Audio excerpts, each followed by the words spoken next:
Hello everyone, welcome back to the Analyst by Vajiram and Ravi, dated 12th November 2024. Today again, we will be discussing some important topics that has appeared in today's The Hindu and the Indian Express newspapers, which are very relevant for your exam. In our first topic, we'll look into various aspects of COP29 happening at Baku, Azerbaijan. We'll also look into various issues surrounding climate financing.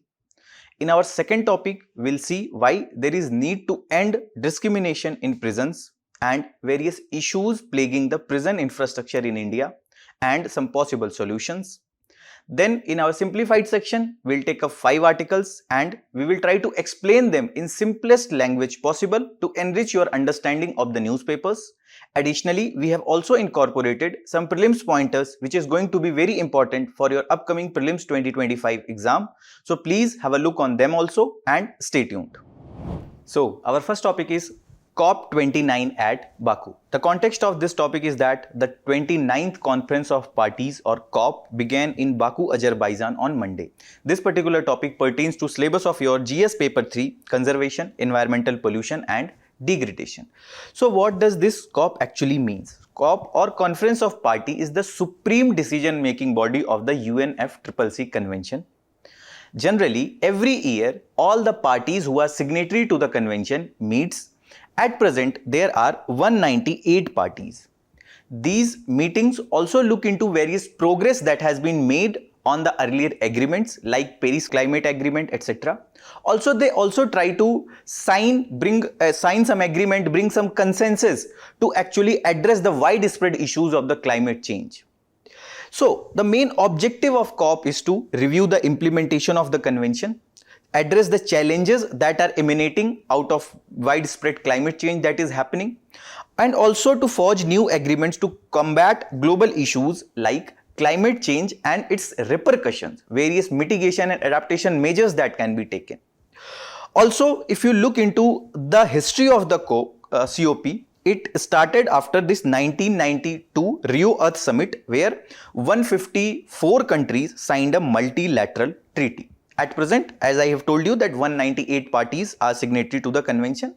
So what actually happened in this 1992 Rio Earth Summit, that at that point of time there was a consensus that the climate change is one of the important pressing issues which needs attention of the world.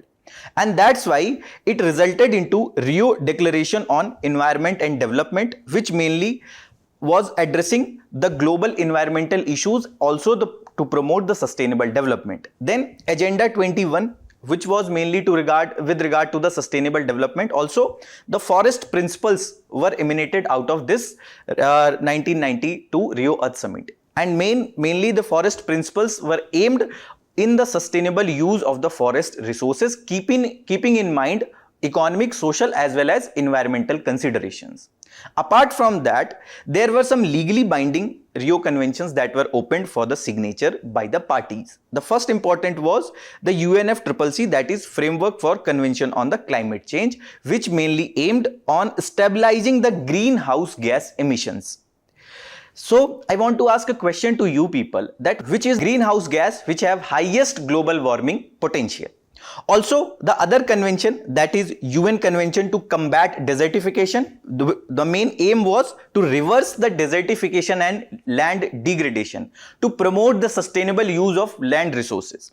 The Convention on Biological Diversity, the main aim was to reduce the rate of biodiversity loss. Also, the other assignment like developing biodiversity targets that needs to be achieved by the parties, protect the ecosystem, that at least 10% of world ecologically valuable regions on land was protected by 2010, but only 1% of those in the oceans. Apart from that, the Sayer-Jean windfall, that is the Nagoya Protocol that was signed with regard to that. Also, it aimed to recognize the indigenous rights, the rights of the primitive people who are dependent on the traditional resources. Also, to provide funding for the countries which have made commitments, but there were few who actually honored those commitments. Also, there were various provisions that helped in regulating the genetically modified organisms, also the trade and sharing of these GM organisms. So what are the importance of this COP29 which is happening at Baku, Azerbaijan? First, it mainly aims to tenfold increase in the climate financing by developed countries. As of now, mainly the developed countries were actually financing, but that financing was very less, and actually what was committed, even that was not fulfilled till 2020. So US, the main leader of the developed world, is mainly pushing for expanding the donor base. As per the US, it is not only the responsibility of the developed country, but some rich developing countries who have a major chunk of global greenhouse gas emissions, who are a major participant in global greenhouse gas emissions. They should also be taking participation in this climate financing. Countries like the Singapore, countries like Saudi Arabia, and most important, the country like China. So US is pushing for this, expanding the donor base, and it would be very good to see that how actually these things materializes in this COP29. Then also the recent US elections impact. So what has happened earlier, before the Joe Biden administration, the Trump has pulled back from the Paris Climate Agreement, citing that the US was at the loss while fulfilling the obligations of the Paris Climate Agreement. But Joe Biden administration undid that particular decision, and they continued with the Paris Climate Agreement various obligations put on by that. But since the Trump has again came in US, so it would be good to see that how things changes with the new Trump administration. Also, it would be very important, as earlier there was the target to limit the global temperature by 1.5 degrees Celsius pre-industrial level. But now our target is to at least keep it within the 2 degrees Celsius limit. And it would be very important, it would not be possible without the tenfold or at least $1 trillion financing that is needed for the climate change related issues. So that is why it is very important for a global consensus, and it would be good to see that whether that consensus through a particular agreement can be reached by under this COP29 or not. Also, there are some experts believe that under COP29 we will have a comprehensive package on finance, which is expected to result in greater transparency and better access to countries that need it's the most. For example, some small countries, small islands which are facing the issues of the climate change. For example, when the sea level is increasing, it is leading to submergence of some small island countries. Also, it is leading to a flood-like situation. So these are some countries which needs more support, more financing from COP as well as from developed countries. So it is generally believed that there will be a comprehensive package on finance under the COP29. Also, there will be a clear-cut guidelines for the financing the climate action that will actually help in bringing objectivity, as well as also it will help in improving the transparency, as well as accounting mechanism will also improve. Also, the new collective quantified goal based on the NDC targets that were actually earlier. And this would be the new amount that must be mobilized by the developed country every year from 2025 onwards. So there would be a commitment based on earlier what was the NDCs, and this commitment through this new collective quantified goal should be fulfilled by the developed countries. Also, it would be good to see that since last 2 meets, when the delegates have agreed to set up a loss and damage fund to help the countries deal with extreme weather events like droughts, incessant rainfalls, etc., flood-like situations. So what will be the progress that will be made on the loss and damage fund? That would also be one important area which would be seen under the COP29. Also, as India is also expecting that at least $1 trillion is needed every year to protect the most vulnerable and also to achieve this target of 2 degrees Celsius. So whether we'll be able to mobilize, whether a consensus agreement would be signed or not, that is also one of the important area, one of the important outcomes that is expected from COP29. Also, a developing country by and large agree to some of these things, but it would be good to see that how the developed country, whether they will be agreeing or not, especially the US. So what are some important COPs? For example, COP3 that was signed in that happened in Kyoto, Japan in year 1997, and it set the binding emission reduction targets on the signatory parties. Then here the developing countries were legally obligated to reduce greenhouse gas emissions, and it have created a carbon trading market as a mechanism for achieving targets. Then under COP21 Paris 2015, it adopted the Paris Agreement, which mainly aimed to limit the global warming to 1.5 degree Celsius. Then it have also encouraged the nationally determined contribution for climate action plans. Every country which is signatory, they have to mandatorily give their NDC targets at what they will be achieving through various mechanisms, for example, expanding their renewable energy base, etc. Also, it calls for establishing a framework for financial support to the developing countries to address the issues that are arising from the climate change related events. Then COP26 Glasgow 2021, which emphasized the need to phase out coal and reduce emission. This was the first COP and first summit where explicitly coal was talked about. Also, strengthened commitment to net zero emissions by mid-century, and it also created rules for carbon markets under the Paris Agreement. So if you have to look into various other important conference of parties and what were their outcome, you can go through this flowchart or this timeline to get a clear idea about the important details of important COPs. Also, if you look into the important climate financing mechanism, the first important is this Green Climate Fund, which is funded by the developed countries under the UNFCCC, and it is one of the largest climate fund. It is also funded by the private sector, and for example 10 billion was pledged under this Green Climate Fund, and it supports both mitigation as well as the adaptation measures. You would be aware of the fact that mitigation seeks to reduce the causes of climate change, whereas the adaptation measures adjust to protect against the ill effects of the climate change, for example rising disease, etc. So Global Environment Facility, which is another innovative financing mechanism, UN member countries, especially the developed nation, fund through their contributions. $21 billion invested in projects across almost 170 plus countries since 1991. Then there is an adaptation fund which is funded by CERs, that is have emanated out of this Kyoto Protocol or the carbon trading certificates, and there are voluntary contributions made by the countries, and it have almost supported 1 billion in projects, and it have also assisted various developing countries towards their adaptation efforts. So what are other mechanisms? For example, Climate Investment Fund, which have also contributions from various multiple donor countries, and it is mainly administered by the World Bank. Again, from this almost $11 billion was committed. Then this Clean Development Mechanism, which was very important mechanism, and it is financed through credit sold to developed countries under the Kyoto Protocol. For example, there is one country which have achieved more than their NDCs, so they can sell that through the carbon credits. And it has helped in generating 2 billion carbon credit certificates, and it have also supported the low carbon projects in developing countries. For example, some countries which think that they will have to invest lot more money for achieving their renewable energy target or for achieving their NDCs, so they can buy that carbon energy certificates from some other countries which have low cost in developing that you can say renewable energy project or sustainable project.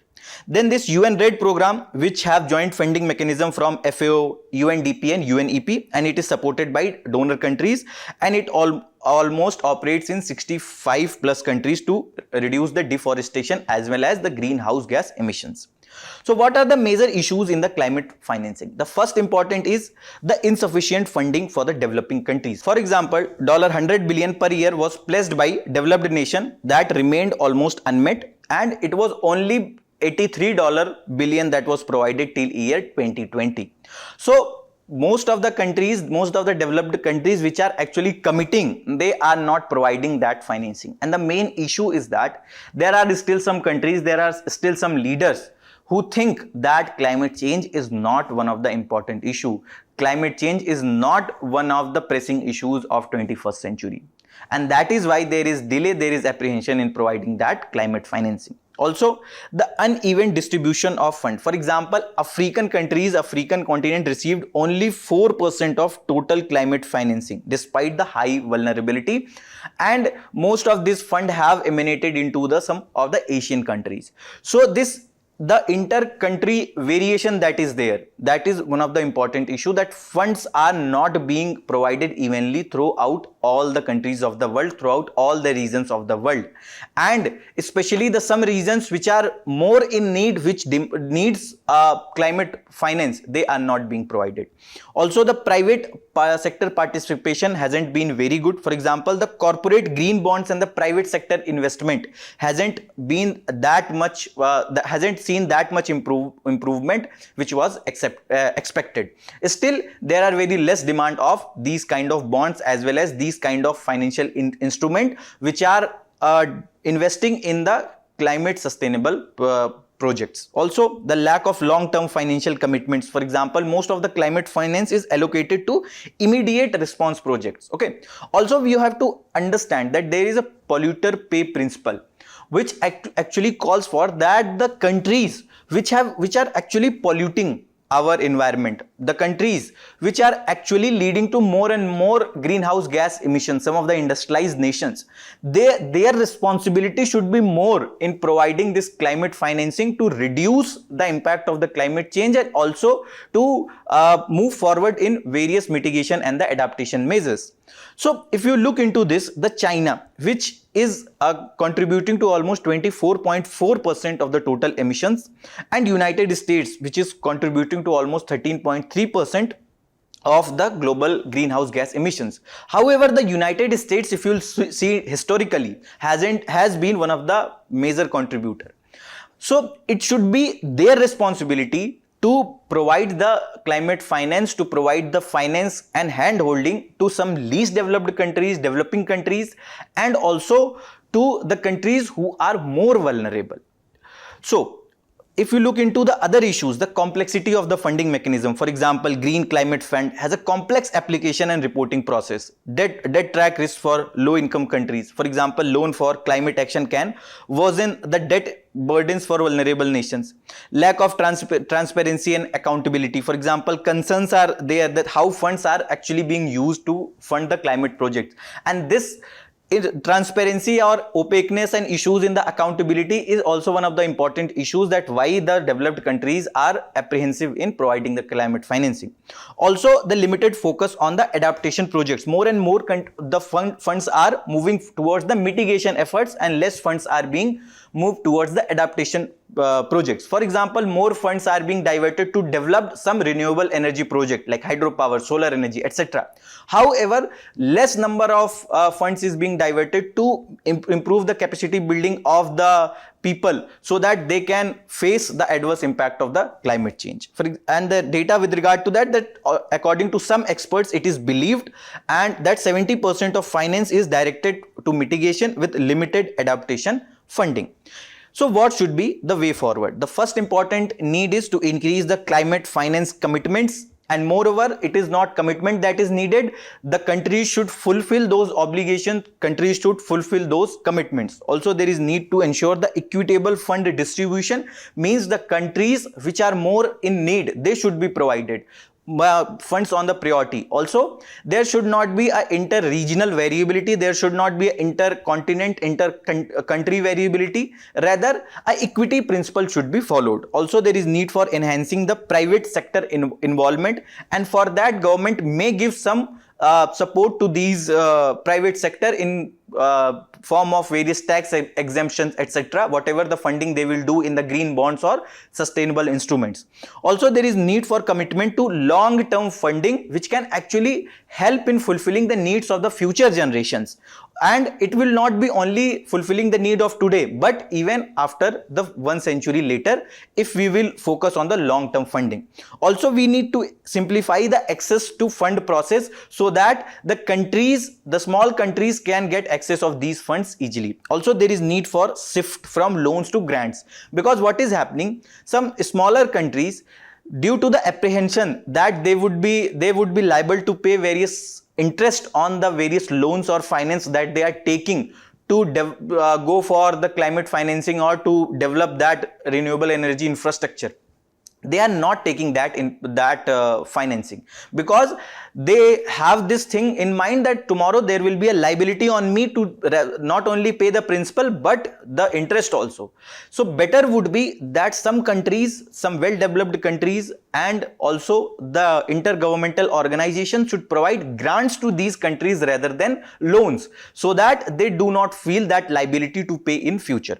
Also, there is need to strengthen the transparency and the accountability, especially in the accounting methods, so that we can simplify the process as well as objective criteria can be followed. Also, we need to balance the mitigation and adaptation funding. It should not be only diverted towards the mitigation measures, rather more funds should be diverted towards the adaptation funding also, that can actually help in addressing the widespread issues that are coming out of climate change related issues. Now, this is the one question that was asked in year 2016. Please comment the answer of this particular question in the comment box, that what should be the answer. I am giving you one hint that the data that is given is $1,000 billion a year from 2020. Just focus on this data and you will be able to come to the answer of this question. A mains practice question from this topic that discuss the significance of COP meetings in fostering global climate action and highlight the key priorities India should focus on at COP29 to balance development and sustainability. Our second topic is ending discrimination in prisons. The context of this topic is that a lead editorial has highlighted need for ending discrimination in prisons. This particular topic pertains to syllabus of your GS paper 2, social empowerment, issues arising out of design and implementation of policies. So the major context of this topic is that there has been a judgment that came by the Supreme Court with the name Sukanya Santha versus Union of India case 2024. In this particular judgment, Supreme Court actually said that there should not be any discrimination based on the caste, and these were some of the discrimination which were actually being followed in some of the states like Tamil Nadu, UP, etc., where the work that was allocated to different inmates was based on their caste. For example, some higher caste people were, so-called higher caste people were given the task of kitchen duties, etc., and some so-called lower caste people were given the task of cleaning the restroom, washrooms, etc. So this discrimination has actually emanated from the colonial time and it has continued even after the independence. So the Supreme Court says this is actually against the dignity of the human, that is against the Article 21, right to life and liberty as well as dignity. So this should not be done, and this is completely against the constitutional provisions. But if you look into the widespread issues surrounding the prison architecture or infrastructure, it is mainly one of the important reason of major issues in the prisons is the higher number of the under trials, because as per the data from NCRB, there are almost 2.5 lakh people in India who are currently in jail without being proven guilty, which is almost 66% of prisoners in India who are the under trials. When there is large amount of prisoners who are under trial, that is leading to a overburdening of the prison infrastructure, as well as it is leading to lot of other issues like high occupancy rate, increasing cases of violence, lack of proper hygiene, sanitation facilities, etc. So if you look into other issues with why this high number of under trials are there, because of lack of legal aid even after the NALSA, etc. Lack of knowledge about the section 436A, which actually have now changed to 479 of BNSS. So under this particular section, if a particular person who has served the maximum punishment for the crime which he have committed, then he should get the bail automatically. For example, let's suppose there was a person who have committed a theft, and let's suppose the maximum punishment for that particular crime, theft, is 3 years. Now let's suppose this particular has while going through the trial has been in the prison for 3 years, then that person should be given the bail, because he have already gone through jail for the maximum punishment that he would be getting. So that is the bail that is provided under the section 479 of BNSS. If you look into this world data, that is from the World Prison Brief CHRI report, it again, the India is one of the countries with highest proportion of jail inmates who are under trials. So what are the major issues plaguing the prison infrastructure. The first, as we have talked about, the highest number of under trials, that 68.2% of total prison population. This was the data, 66% was earlier, and this is the updated data of 2021 NCRB. And it have led to high occupancy rate, which is almost 130% in 2021. And it is leading to overcrowding of prisoners. For prisons, for example, Tihar jail have almost 16,000 prisoners, whereas the limit is 6,000 prisoners. So that means that Tihar have almost 3 times more number of inmates what it actually should have. Now what it is leading to? It is leading to large scale violence. For example, just recall how many cases of violence has actually happened in the Tihar jail. Many of the gangster etc. were killed in the Tihar. It is leading to low availability of potable water, lack of proper hygiene, lack of proper sanitation. That is also leading to lot of spread of various disease etc. So this widespread issues are actually emanating, that is coming out of because of the overcrowding of the prisons. Also, the custodial torture is one of the important issue which has time and again came in media, and it was explicitly prohibited. It was said by the Supreme Court that it is against the constitutional provisions in the DK Basu case 1986. Also, one of the important issue in the prison infrastructure is discrimination in jails, which has actually been seen by this Supreme Court judgment of Sukanya Santha versus the Union of India 2024 case. However, there was another case, that is in which the distinction that was based on the social status of prisoners was dealt under this Prem Shankar Shukla versus Delhi Administration 1980 case, where the Punjab police rule distinguished under trial prisoners as better class and ordinary class. Only the better class were exempted from wearing handcuffs, and the court reasoned that it was completely irrational for the state to assume that a indigent prisoner was more dangerous to the society. So what was happening? Since prison is a state subject, there are special manuals, the prison rules specific to that particular states, and they generally differ from one state to another states. And in this regard, only the Punjab government have made rules where there was a distinction between the better class and ordinary class, and the better class were given some facilities like they were not handcuffed most of the time.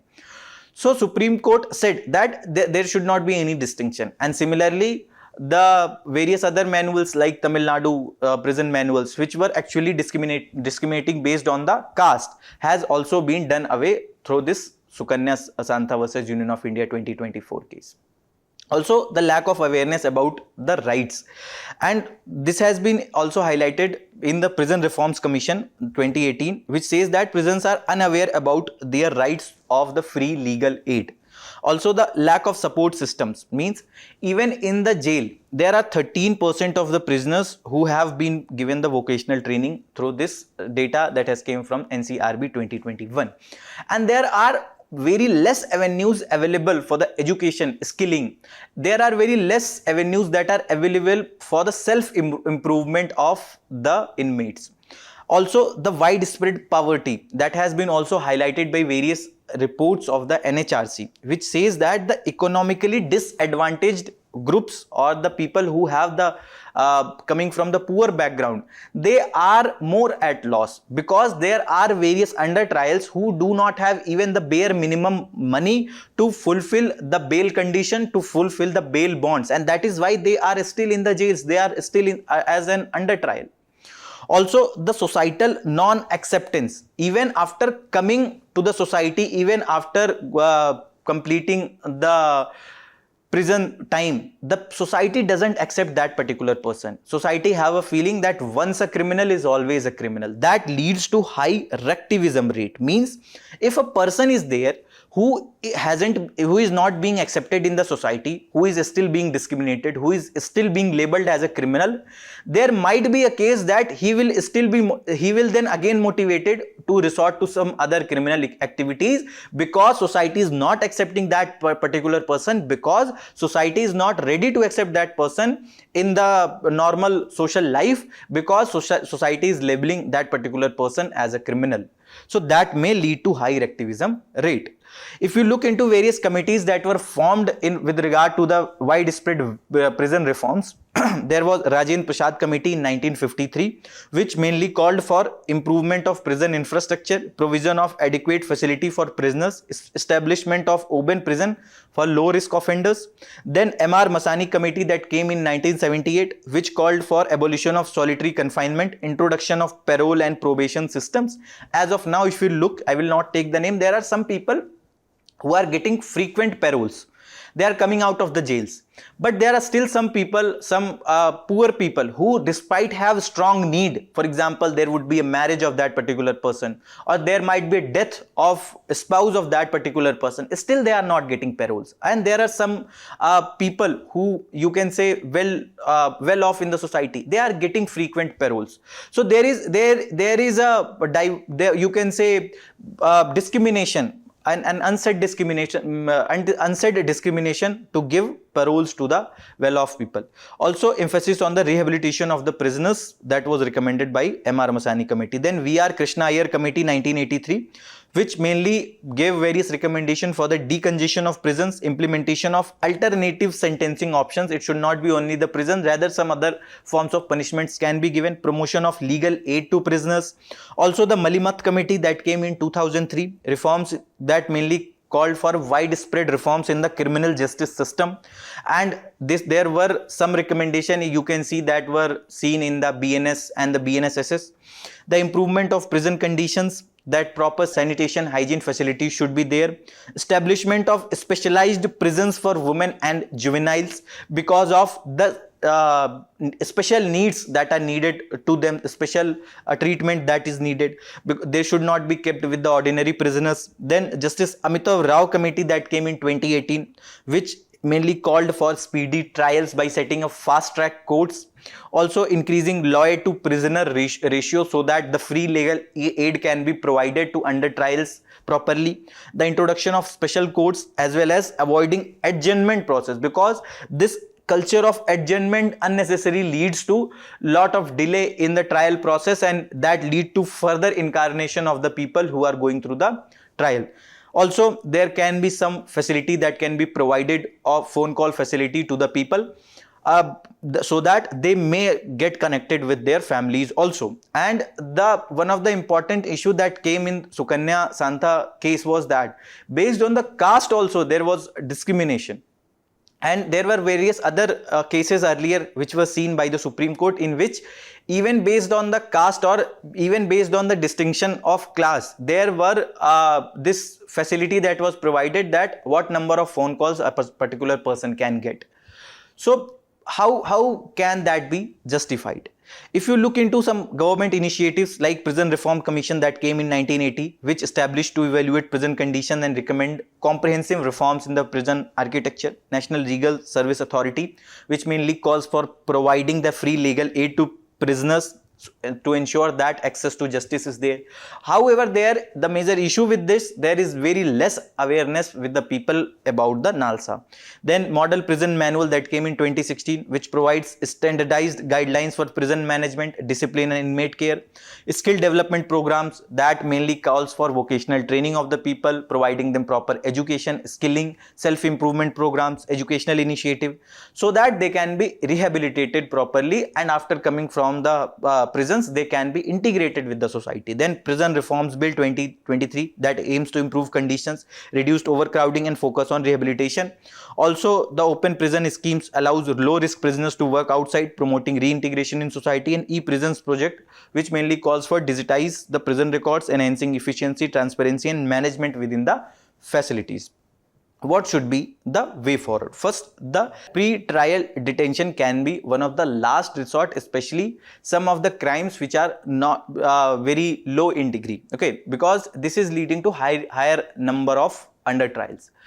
And some of the countries there are which are focusing on this. Some Nordic countries, some European countries are there are pre-trial detention is one of the last resort. Then we need to remove the bias, as also said by the Supreme Court, that everyone is born equal and cannot suffer lifelong due to the stigma attached to their caste.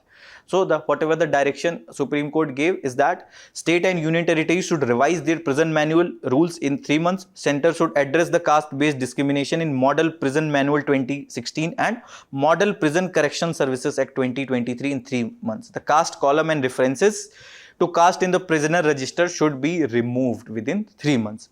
Also, we need to go for the infrastructure improvements, and for that more and more jails should be built so that the occupancy rate can be reduced. Also, the proper infrastructure should be provided, better sanitation facility, better hygiene facilities, proper checkups, etc. should be done at regular intervals so that the disease, etc. can be curbed properly. There is also need for speedy trials and legal aid. For that, more and more awareness generation should be done. The inmates should be provided information that what are the rights that are available to them, and the more and more fast track courts can be set up that can actually help in reducing the time of trial. Also, there is need for monitoring and enforcement. Whatever the rules and laws that are already in place, there is need for proper oversight mechanism that can actually help in proper monitoring. Also, there is need to ensure that prisons are in proper watch so that some of the unethical as well as criminal activities that are happening from the prisons, that generally it is believed that prison are actually the grounds for lot of criminal activities. All that can be addressed well. Also, there is need for accountability and the training of the officials. First, we need to set the accountability that if there is a particular incident that is happening, whether it is custodial torture, whether it is the death of inmates, so there should be an accountability that should be set up with the particular officer responsible, and the particular officials should be also provided proper training and capacity building at the regular interval so that they can address the widespread issues that are arising every year with the changing technologies and changing dynamics of the crime. Also, there is need for focus on the reform rehabilitation, means from retributive deterrence. What is the retributive justice? Says that if a particular person, whatever the degree of the crime he or she has committed, he or she should be provided with the same degree of the punishment. So some experts believe that there should be focus on the reform rehabilitation, especially in some of the cases which are not very heinous in nature. And when we will move from retributive deterrence to reform and the rehabilitation, there might be a case that less number of people may again commit the crime. Also, there might be a case that particular person may be integrated to the society at the better rate. Also, some suggestions that is given by the editorial is that Supreme Court judgment have recently did away with the caste discrimination inside prisons. But there is need for incorporating basic amenities in prisons by suitably amending the Model Prisons Manual 2016. And it will help in blurring the other distinctions, but it will also help in minimum dignified life inside the prisons, which has been guaranteed by the Article 21 of the Constitution. Also, there is need for smart policing so that they are more compassionate towards the inmates and they are more ready to deal with the challenges of the 21st century. As said by our Honorable Prime Minister Ji, that smart policing means strict but sensitive, modern and mobile, alert and accountable, reliable and responsive, and techno-savvy as well as trained to deal with the coming issues. There is a mains practice question that you people can write. The prison reforms in India have been long overdue. Discuss the major issues faced by the Indian prison system and suggest comprehensive reforms to address overcrowding, under trial and rehabilitation of the prisoners. In our simplified section, our first topic is that RBI issues new framework for reclassification of FPI to FDI, and this has appeared in today's Indian Express, page number 15, and this particular topic pertains to syllabus of your GS paper 3, liberalization, growth and development. So the context is that RBI on Monday directed FPIs to obtain necessary approvals from the government and concurrence from the investee companies, means in which they are investing, when their equity holdings go beyond the prescribed limits and they reclassify the holding as foreign direct investment. So what is happening at that particular point of time, if the investment of FPI goes beyond the 10% ceiling limit, that would be classified under the FDI, and that is why there has been these reclassification issues, directives, etc. has been given. So under this FPM, NDI rules 2019 prescribe that investment made by the FPI should be less than 10% of the total paid up equity capital on fully diluted basis. So paid up equity capital, basically you can see the money that company has received from shareholders in exchange of the ownership stake. So any FPI investing in breach by the prescribed limit should have the option of divesting their holdings or reclassify such holdings as FDI within the 5 trading days from the date of settlement of the trades causing the breach, the RBI notification said. So what they can do, that if their limit, they have breached the limit, either they can divest some of their stakes in that particular company to bring down that below the 10%, or they can reclassify their investment with as the FTI. Also, there are various other adherence that they should go through, that is entry route, sectoral cap, investment limits, pricing guidelines, and other attendant conditions for FDI under the rules, when that will be classified as the FDI if their investment have increased more than 10%. Also, in case of the FPI intends to reclassify its foreign portfolio investment into the FDI, the facility of reclassification will not be permitted in any sector prohibited for the FDI. For example, betting and gambling, alcohol, etc., where the FDI is not permitted, this particular FPI cannot reclassify them as FDI in that particular sector. Also, the FPI should clearly articulate its intent to reclassify existing foreign portfolio investment held in company into FDI and should provide the copy of necessary approvals and concurrence to the custodian. That is, custodian should then freeze the purchase transaction by such FPI in equity instrument of such Indian company till the completion of the reclassification. Means they should be barred from trading until and unless their particular investment is reclassified into the FDI. So if you look into the basic difference between FDI and FPI, that FDI mainly looks for or more interested towards direct ownership of business or assets, whereas FPI is more interested towards purchase of the financial assets like bonds, stocks, etc. Also, if you look into the control, the FDI's investor seeks significant control over the company or assets, whereas the FPI investor has less or little control as compared to the FDI investment. Also, the FDI investor has came with his investment typically with thinking that he will be invested in that particular company for years to decades, whereas if the FPI investment is typically short term, generally months to years. And that is the reason you will be seeing that from past 1 month there has been a lot of selling that was seen in the FPI. FIIs have sell a lot of their money from the stock market of the India. Also, the FDI investment is generally considered higher risk due to the involvement in the local economy, because the person who have came with his FDI investment, he cannot just sell his complete investment in a shorter span of time and just go out of the economy. Rather, there are some restrictions that are involved for selling or for divesting the stake under the FDI. That is why the particular FDI investment is little higher riskier as compared to FPI. And with the local economic changes, local policy changes, local regulation changes, that investment might get impacted. That's why the FDI is generally higher riskier business as compared to FPI. Also, FPI, as said, is generally considered lower risk as investment are spread across companies and countries. It is not only limited to one particular country or one particular sector or one particular company. Also, the FDI, when they come, they want that particular company to expand its business to become profitable, and in this regard that can create lot of jobs, transfer of technology, and actually help in boosting the economic growth. Whereas the FPI mainly can provide the capital requirement of the companies and contribute to the market liquidity. Also, the FDI is often subject to government approval and restrictions. There are various sectors where there are automatic approval, whereas there is some sector where there is government approval. There are also restrictions in what amount of particular FDI can come in that particular sector and how they can sell and at what amount they can sell at any one point of time. And FPI is generally less regulated as compared to FDI. Examples: if a particular company is building a factory in any other country, or let's suppose it is acquiring a particular company, so that is a FDI. Whereas buying stock, bond, or foreign companies, investing in mutual funds or ETFs that held foreign assets are the examples of the FPI investment. For example, there was a company named Hutch that was a telecom company. When that was particularly completely acquired by the Vodafone, which is a British company. That can be an example of the FDI. A prelims PYQ that you people can solve from this particular topic with reference to foreign direct investment in India. Which one of the following is considered its major characteristics? Please comment the answer of this particular question in the comment box.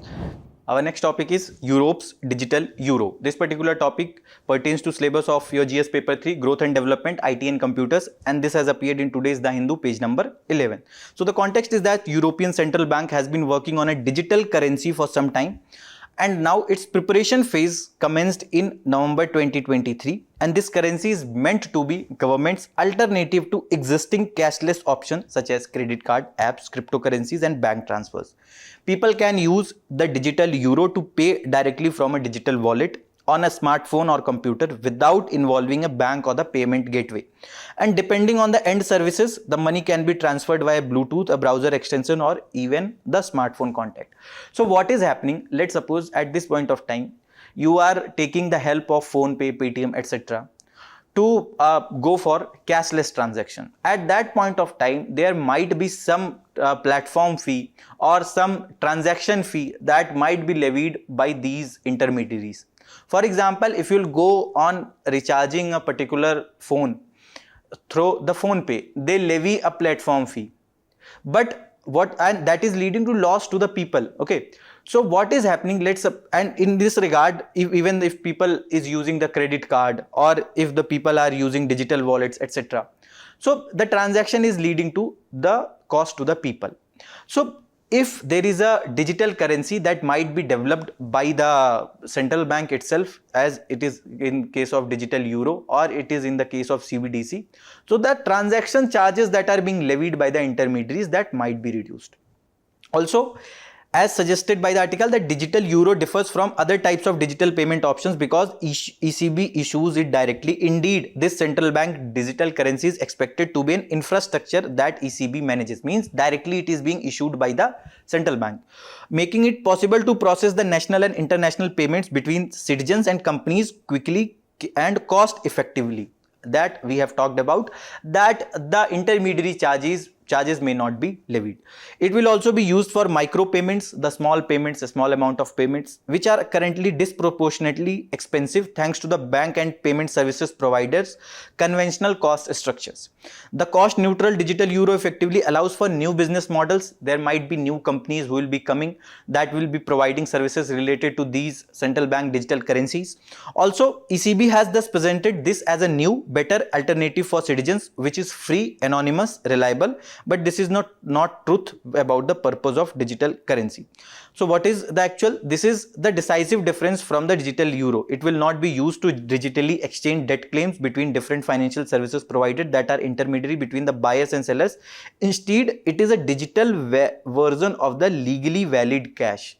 Means what you can say, that let's suppose you are 100 rupees you are having in your pocket, the same amount of 100 digital euro or 100 rupees CBDC you are having in your digital wallet, they are more or less same because it is both are being guaranteed by the central bank of the that particular country. Also, that the digital euro will also allow the offline payments. So if there is no proper digital connectivity at any point of time, it can be facilitated with the use of various technologies like NFC, Bluetooth, etc. So if you look into the CBDC of India, okay, so Reserve Bank defines CBDC as legal tender which is issued by central bank in the digital form. It is same as the sovereign currency and exchangeable one-to-one at par, one-to-one with the fiat currency. Means if you are having 100 rupees cash, that can be exchanged as 100 rupees CBDC. They both have same value. Also, when money is digitally formed, when money in digital form is predominant in India, for example, in bank account recorded as book entries on commercial bank ledgers, a CBDC would differ from existing digital money available in the public because a CBDC will be liability of the Reserve Bank and not of the commercial bank. As of now, what happening?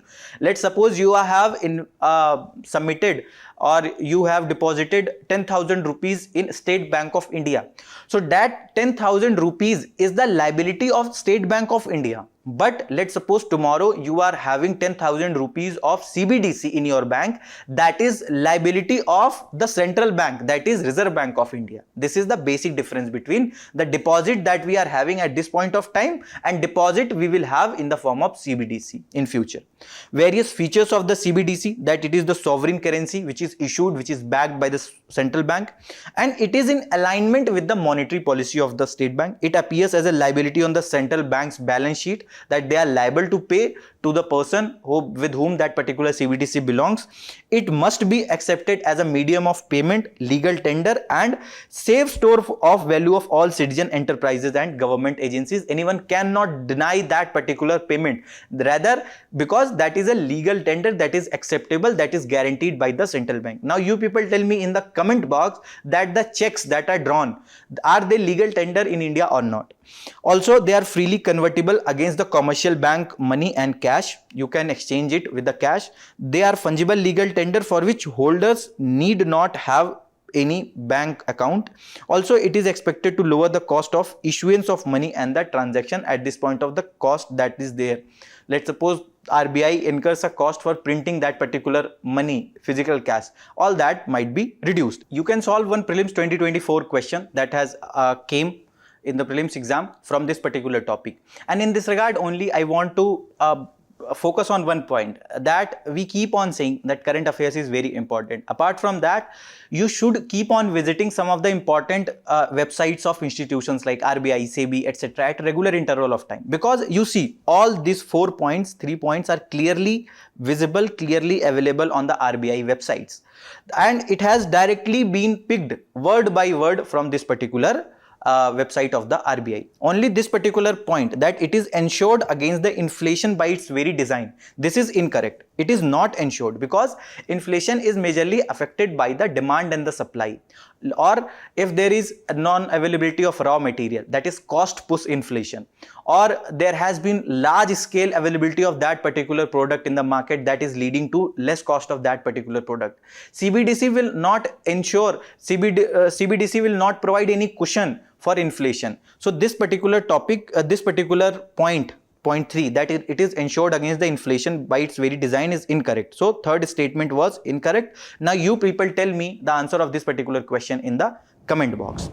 Next topic is that NGOs to lose FCRA license over conversion anti-development acts. This particular topic pertains to syllabus of your GS paper 2, government policies and interventions, as well as non-governmental organization, and this has appeared in today's Indian Express page number 8. The context is that Center on Monday announced that any NGO involved in anti-developmental activities and forced religious conversion will face the cancellation of their registration under the Foreign Contribution Regulation Act 2010.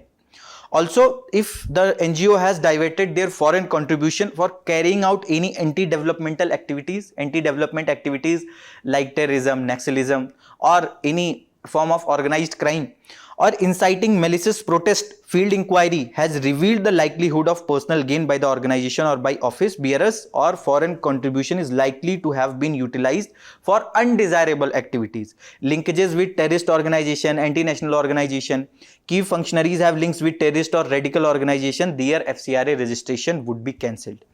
And if any field agency has reported adverse inputs against the NGO and its acceptance of the foreign funding is likely to affect social religious harmony, or is involved or inducing the forced religious conversion, or they have linkage with the radical organization, again there will be action that will be taken. And also, according to the notice, not utilizing any foreign funding for project as per the aims and objectives of the NGO would also be inviting the FCRA cancellation. If there is the security agency which is saying that that particular NGO is doing some anti-development activities or going for any illegal activities, their license may be cancelled. Also, if it is proven that that NGO was not doing that work for which that particular NGO was formed, that may also lead to FCRA registration cancellation. So main purpose of this act was to regulate the foreign donation, to ensure the transparency, national security and accountability. Also, it prevents the foreign influence on the politics. It ensures the legality of foreign funding. Also, As per the FCRA, the organization must register with the MHA to receive the foreign contributions legally. Organization must operate for social, educational, religious or charitable purposes, and it also mandates annual returns, proper utilization and audited financial statement submission. And foreign contribution cannot be used for political activities or unlawful purposes, as already said. In 1976, during the emergency, the Foreign Corrupt Practices Act was enacted due to the concern that independent organizations were funneling money into the India from outside India, and that is leading to issues for sovereignty and integrity of the India. The goal of law was to ensure that foreign donation to individual and organization function in accordance with principles of sovereign democratic republic. They are adhering to the law of land. They are in sync with the rules and regulations of the India. There has been various amendment that has been done under the for the FCRA, and in order to consolidate law regarding the utilization of foreign funds, to prohibit their use for any activities detrimental to national interest, an amendment to FCRA was done in year 2010. In 2020, the law was changed again, and the government now has more control over NGOs and use foreign funds and receive them. Even government is deciding that how they can use, in what amount they can use, and in which particular bank account they will keep this fund. All that is being regulated by the government. As per the new regulation, every individual or non-governmental organization who are wishing to receive foreign funds, they must register under the Act, open a bank account at State Bank of India, Delhi, for receipt of foreign funds in order to use those funds solely for the purpose which they were received, and in accordance with the Act. Individual or organization with clearly defined cultural, economic, educational, religious and social programs are granted FCRA registrations. Also, there is less amount of funds that can be actually used for administrative activities, etc. So there are a lot more regulations that has been imposed on the NGOs as of now. Our last topic is LigoSat, which is the world's first satellite made of wood. This particular topic pertains to syllabus of your GS paper 3, space technology, and this has appeared in today's Indian Express, page number 13. The context is that world's first satellite with wooden component was launched aboard SpaceX rocket from the Kennedy Space Center in Florida, United States last week, and intention is to establish that wood is a space grade material. As of now, various other material like aluminum, etc. are being used. It has been built by Japan's Kyoto University and Tokyo-based logging company Sumitomo Forestry. LigoSat has been flown to ISS. In December, it will be released in orbit around 400 km above the Earth. And if it has been successful, the wooden satellite can help make space activity more and more sustainable, and that can actually help in addressing the wide-scale issues that are arising with regard to the rising space debris. Also, it will help in use of timber as a renewable building material in future exploration of destinations such as Moon and Mars. So, what is LigoSat? It is named after the Latin word for wood, that is lignum, and it is a satellite that weighs just 900 grams and is the size of a coffee mug. The wooden box-like satellite has a 10 centimeter wide panels and small plastic and silicon parts. Also, the satellite has been specifically developed for to test the durability of wood in extreme environment of space, where temperature fluctuates from -100 to 100 degrees Celsius every 45 minutes as objects transfers through sunlight and darkness. So whether wood will be able to sustain in that harsh condition or not, that would be seen. Also, the conventional satellites that are primarily made of aluminum have an environmental cost. That is because when the metal satellites burn up in the Earth atmosphere at the end of their life, they generate aluminum oxides, and these gases can actually damage the planet's protective ozone layer. Also, the burning wood, however, only produces water vapor and carbon dioxide, which are cleaner byproducts according to the researchers, and that can lead to more and more sustainability.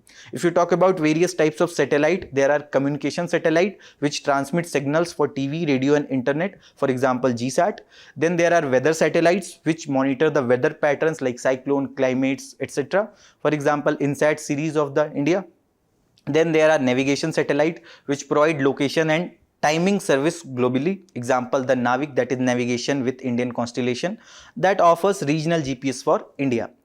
Also the Earth observation satellite that observes earth resources like forest, lands, etc. For example, the Cartosat series, the reconnaissance satellite that is used by defense personnel, surveillance and border security, for example RESAT series, the broadcast satellites that support radio and television transmission, example INSAT 4B that delivers direct to home broadcasting across the Indian subcontinent. Then there are some military satellites specifically designated to serve the purposes of the militaries, that is Indian Army, Air Force, Navy, etc. They serve the strategic defense and communication needs, example GSAT 7A that supports secure communication for Indian Armed Forces and Navy. The space exploration satellite that explores other planet, moons and space, for example Mangalyaan, that is Mars orbiter mission, and India has been successful in exploring the Mars. Next topic is the women naval officers circumnavigating global reach Australia in their first stop. This is with regard to GS paper 3, indigenization of technology and developing new technology as well as infrastructure, and this has appeared in today's Hindu, page number 14. The context is that after a 39 days voyage at sea, 2 women officers undertaking a global circumnavigation expedition in Indian naval sailing vessel Tarini, that is INSV Tarini, arrived at its first port of call in Australia on Saturday after covering a distance of 4,900 nautical miles from Goa, and the historic expedition was flagged off from Goa by Navy Chief Admiral Dinesh K. Tripathi. So what actually is this port of call? This means an intermediate stop for a ship on its scheduled journey for cargo operation or taking on supplies or fuel. As for the shipping monitoring, reporting, verification regulation, a port of call can be defined as a port of country where cargo or passenger ship halts to discharge or load the cargo or to mark, embark or disembark passengers. Let's suppose you are moving from one place to another with your car, and there is one pit stop or one stop where you will deboard some of the passenger, or you will take some fuel from that particular station or that particular stoppage. That is something that is happening here in the case of maritime ships, etc. Also look into various types of port model. There are land port model where the public authority owns land and it leases it to private operators which oversees overall development. Then there is tool port model where the port owns infrastructure, private operators manages cargo handling equipment and labor. Then there is service port model where port authority full owns and operates infrastructure, equipment as well as all the services that are provided. Then there is private port model where privately owned and operated company controls all port operations and facilities. There is a private company that is elected or that is chosen based on the auction, and they runs all the functions. Then there is hybrid port model which combines elements of various models, both public and private roles shared. Then there is community port model that managed by community or local stakeholders with focus on the social benefits. That was all from today's analyst. Thank you very much. All the very best. Keep studying.